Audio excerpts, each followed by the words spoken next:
Hello student, देखो पिछली video में हमने जो पॉलिनोमियल थी उसकी जो 9th की एक्सरसाइज है सेकंड, इसकी हमने बेसिक अलजेब्रा, सब्ट्रैक्शन और एडिशन के बारे में सीखा था। एक बार फिर भी उसको मेमोराइज कर लेते हैं। एक दो सवाल मेमोराइज के लिए करा देता हूँ जिससे आपको याद रहे कि वो हमने पिछली वीडियो में क्या किया था। देखो पिछली वीडियो में हम क्या कर रहे थे, हमने दो पदों के बारे में पढ़ा था। एक तो थे सजातीय पद और दूसरे क्या थे, विजातीय पद। ठीक है, दो पद पढ़े थे। सजातीय पद क्या होते थे, जिनकी चर राशियां समान हो, है ना। जिन पदों की चर राशियां समान हो वो क्या कहलाते थे, सजातीय पद। और जिनकी असमान हो, क्या, चर राशियां, जिनकी चर राशियां असमान हो वो क्या कहलाते थे, विजातीय पद। ठीक है, ये दोनों। और एडिशन हो या सब्ट्रैक्शन, वो सिर्फ किस प्रकार के पदों का संभव था, सजातीय पदों का। विजातीय पदों का एडिशन और सब्ट्रैक्शन करना संभव नहीं था। ठीक है, यहां तक समझ आया था। एक एग्जाम्पल भी कर लेते हैं एडिशन के लिए और सब्ट्रैक्शन के लिए, दोनों का एक कंबाइंड मिला के, ताकि आपको और ज़्यादा मेमोराइज्ड हो जाए। जैसे मान लो सवाल आपको दे रखा है 3x² plus 4xy minus x square plus 3xy minus 2x² plus xy minus 6xy। ये आपको एक सवाल दे रखा है, इसको सॉल्व करना है। पहला पद क्या है, 3x²। इसमें चर राशि क्या है, देखो चर राशि होती है, दो बताई थी, चर और अचर। चर तो ये होती है XYZ वाली, और अचर क्या होती है 1 2 3 4 वाली। तो अचर पद को अभी हमको नहीं देखना, हमें देखना है सिर्फ चर राशि को। पहले पद की चर राशि है x², देखना है कि x² और किस पद की चर राशि है। तो देखो एक ये रहा x², है ना, इसमें चर राशि। x² अकेला हो, ठीक है, तो इसमें है चर राशि x²। इसमें इसकी भी चर राशि है x²। ठीक है, तो ये 3 पद हो गए। 3 तो ये किसके हैं, प्लस के। जिसके आगे कोई चिन्ह नहीं होता वो किसका होता है, प्लस का। और ये जो माइनस x² और माइनस के 2x², ये दोनों माइनस है ना, तो माइनस माइनस जुड़ जाएंगे ना, टोटल माइनस के 2 और माइनस का 1, यानी कि माइनस के 3 हो गए। प्लस के 3 ये रहे, माइनस के 3 ये रहे, तो +3 -3 दोनों एक दूसरे को पूरी तरह काट देंगे, तो x² का कोई पद ही नहीं बचेगा, 0। ठीक है, अब देखो दूसरे पद की, XY वाला पद। एक तो ये रहा, एक ये रहा, एक ये रहा, एक ये रहा, चारों पद XY के हैं। 4xy प्लस के, 3xy प्लस के, दोनों जेब में है, प्लस वाले मतलब जेब में, तो 4 और 3 7xy। 7xy कहां हो गए, आपकी जेब में हो गए। ठीक है, माइनस वाले देखोगे तो माइनस के 6 ये रहे, एक और है xy प्लस का, तो यानी कि 8xy हो गए जेब में, क्योंकि एक और प्लस हो गया ना, और माइनस के 6xy, यानी कि 6xy की उधार है, तो 2xy बचे, जेब में बचे, तो इसलिए क्या लगेगा, प्लस, तो यानी कि 2xy is the correct answer. आ गई समझ में। तो एडिशन सब्ट्रैक्शन दोनों कर लिए थे, इस तरह से होते थे, आपको आते भी होंगे। देखो जिनको पहले आते थे उनको ये कॉमन लगेगा, उनको लगेगा कि क्या चल रहा है, ठीक है, क्योंकि आपको पहले से आते हैं। लेकिन अभी मैंने पहले पिछली वीडियो में बता दिया था कि हम 0 लेवल से स्टार्ट कर रहे हैं। ठीक है, अलजेब्रा का बिल्कुल 0 लेवल, जिसको कुछ भी नहीं आता वहां से स्टार्ट किया है। ठीक है, अब कुछ भी नहीं का मतलब ये तो है नहीं कि मैं जोड़ घटाओ सिखाऊंगा, 5 और 5 10 होते हैं, 7 और 2 9 होते हैं। ठीक है, आपको अलजेब्रा का जो 0 लेवल है वहां से उठा रहा हूं। ठीक, एडिशन सब्ट्रैक्शन हो गया। अब आज हम बात करेंगे इस लेक्चर में मल्टीप्लिकेशन। ठीक है, मल्टीप्लिकेशन एंड डिवाइडेशन। ठीक है, मल्टीप्लिकेशन एंड डिवाइडेशन। मल्टीप्लिकेशन और डिवाइडेशन कुछ भी नहीं है, याद रखिएगा। मल्टीप्लाई आपको आता होगा, नॉर्मल नंबर्स का मल्टीप्लाई आप जानते होगे। ठीक है, अब हम बात करेंगे नंबर्स से हटके जो चर राशियां होती है उनके मल्टीप्लाई की। ठीक है, अब ये कैसे करते हैं, देखो पहले ही बताया था, एडिशन और सब्ट्रैक्शन सिर्फ सजातीय पदों का संभव है, ना कि विजातीय का।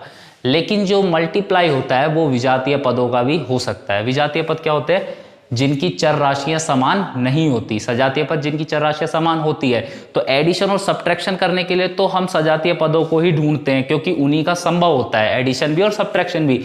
लेकिन मल्टीप्लीकेशन जरूरी नहीं है कि सजातीय पद का ही संभव हो, विजातीय पद का भी मल्टीप्लीकेशन हम कर सकते हैं। जैसे मान लो आपको एक बात बताई थी पिछली वीडियो में, x गुणा x। देखो जब दो समान पद, सजातीय पद है ना, आपस में गुणा होते हैं तो कुछ भी नहीं है, उसको एक बार लिख दो और जितनी बार गुणा हो रहे, कितने पद गुणा हो रहे हैं, एक और एक दो, उसकी लगा दो घात। ये हो गया इसका उत्तर। ठीक है, आ गई बात समझ में। x गुणा x होता है एक्स स्क्वायर, y गुणा y क्या होगा बताओ, y स्क्वायर। ठीक है, यही तो होगा। बस जितनी बार गुणा होता है उसका स्क्वायर, उसकी उतनी घात लग जाती है। जैसे मान लो अगर यहाँ पे ये होता है x गुणा x, तो क्या होता है x की घात 3 लगती इस बार, क्योंकि इस बार कितनी गुणा हो रहे हैं, 1 2 3, 3 पद है ना, तो कितनी घात लग जाएगी, 3। जितने पद होते हैं, जितने सजातीय पद होंगे उतनी घात लगा दो, सिंपल। x गुणा y, ये तो विजातीय पद आ गए, एक x है एक क्या है y। अब जब ऐसे पद हो तो कुछ भी नहीं है, उनको x y खत्म। भाई गुणा नहीं हो सकते तो उनको एक साथ तो लिख सकते हो, तो x y को एक साथ लिख दिया, गुणा का चिन्ह हटा दिया, सिंपल। और छोटे मोटे एग्जाम्पल देखोगे, जैसे x गुणा में x स्क्वायर। अब देखो अब क्या करोगे, अब इसको ये तो कर मत देना x स्क्वायर, सर विजातीय पद है, दोनों को ऐसा लिख देते हैं जैसे इसमें लिखा। लेकिन इनका जो आधार है, जिसे हम आधार कहते हैं, घात तो ऊपर वाली होती है, ये आधार कहलाता है। जब आधार समान हो, तुमने बहुपद उसके घातांक के नियम पढ़े होंगे, जब आधार समान हो तो गुणा में घातें जुड़ जाती है। ठीक है, आधार समान हो, जैसे मान लो a की घात m गुणा a की घात n इज इक्वल टू होता है a की घात m प्लस n। फॉर्मूला होता था घातांक का, 8th क्लास में पढ़ा होगा, 7th में भी पढ़े होंगे। तो देखो x गुणा x की घात 2, आधार इसका क्या है x, इसका भी क्या है x, a ही तो है दोनों में। घात m तो 1 है और n कितनी है 2, तो x की घात 1 प्लस 2 बन जाएगी, तो x की घात कितनी बन जाएगी 3। सिंपल, घातांक का ये नियम याद रखना है। और आधार समान हो तो भाग में घातें घट जाती है। ठीक है, ये दो फॉर्मूले जो घातांकों के, जो बीजीय व्यंजकों में जोड़ और घट भाग के लिए, गुणा और भाग के लिए आपके काम आएंगे। ठीक है, इन्हीं के बेस पे, इन दो फॉर्मूलेस के बेस पे आप बीजीय व्यंजकों के भाग और गुणा कर सकते हो। ठीक है, और भी घातांक के फॉर्मूले हैं जो काम आते हैं, वो जब जरूरत पड़ेगी तब करेंगे, लेकिन उससे पहले आप सिर्फ इनके नॉर्मल मल्टीप्लिकेशन और डिवाइडेशन को समझते हैं। अब जैसे और एग्जांपल लेते हैं,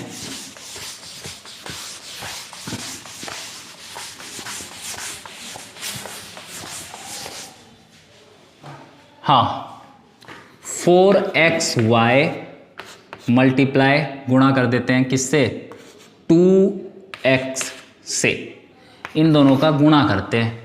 अब देखो, गुणा चर राशियों से गुणा होती हैं और अचर राशियां अचर राशियों से। तो पहले अचर राशि को देख ले, 4 और इसमें क्या है 2, तो 4 दूनी 8, तो अचर राशि तो क्या हो गई 8। अब बात करते हैं चर राशियों की। x है, x की घात कितनी है 1, इधर कितनी है 1, दोनों गुणा हो रहे हैं, बीच में गुणा का चिन्ह है। तो अभी बताया था जब आधार समान हो तो गुणा में घातें जुड़ जाती है, m प्लस n हो जाता है ना, तो 1 प्लस 1 कितना हो जाएगा 2, तो यानी कि x की घात 2। y अकेला पद है, कोई और पद ही नहीं है, तो y को ऐसा का ऐसा लिख दो, ये आ गया आंसर।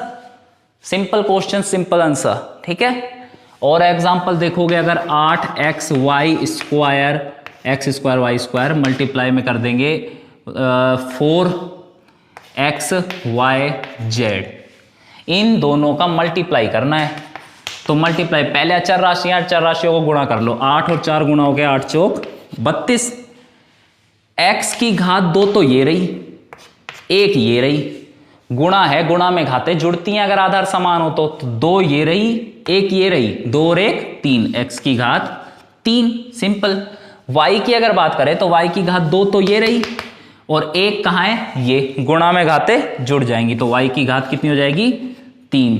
जेड की बात करें तो जेड तो इसमें है ही नहीं, सिर्फ उधर है, तो उधर का ऐसा लिख दो, क्योंकि कोई पद ही नहीं है तो किससे ले, जोड़ ही नहीं सकता, ना घट सकता, ऐसा का ऐसा लिखा रहेगा multiplication.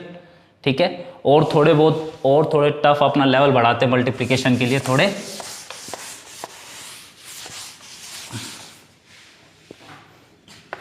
Four A square B multiply 5a² C D multiply 2a² b, इन सबको मल्टीप्लाई करना है। देखो पहले अचर राशियां 3 है, 4 पंजू 20, 20 दूनी 40, अचर राशियों का तो गुणा हो गया। अब देखो चर राशि एक एक उठाएंगे। पहले ए वाली, ए उठा रहे हैं, 2 ये रही, ए ये रहा और ए ये रहा, 3 हो गए। तीनों का मल्टीप्लाई है, वही फॉर्मूला, आधार समान हो तो गुणा में घाते जुड़ जाती है। अब जरूरी नहीं है कि सिर्फ m और n तक रहे, मान लीजिए ओ आगे और भी टर्म्स हो, जैसे 3 बार गुणा हो जाए तो a की घात m plus n plus o, ये फॉर्मूला बन जाता है। जितने पद होंगे उतनी जुड़ जाती है, सारी जुड़ जाती है।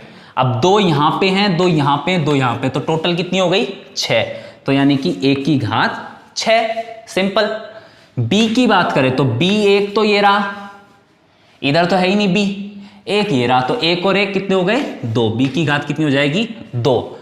अब इसमें तो सारे खत्म, इधर आओगे तो c है, इधर और कहीं है c नहीं है, तो c को ऐसा कैसा रहने दो। d और कहीं है नहीं है, तो d को ऐसा कैसा रहने दो। हो गया, आंसर आ गया, ये फाइनल आंसर।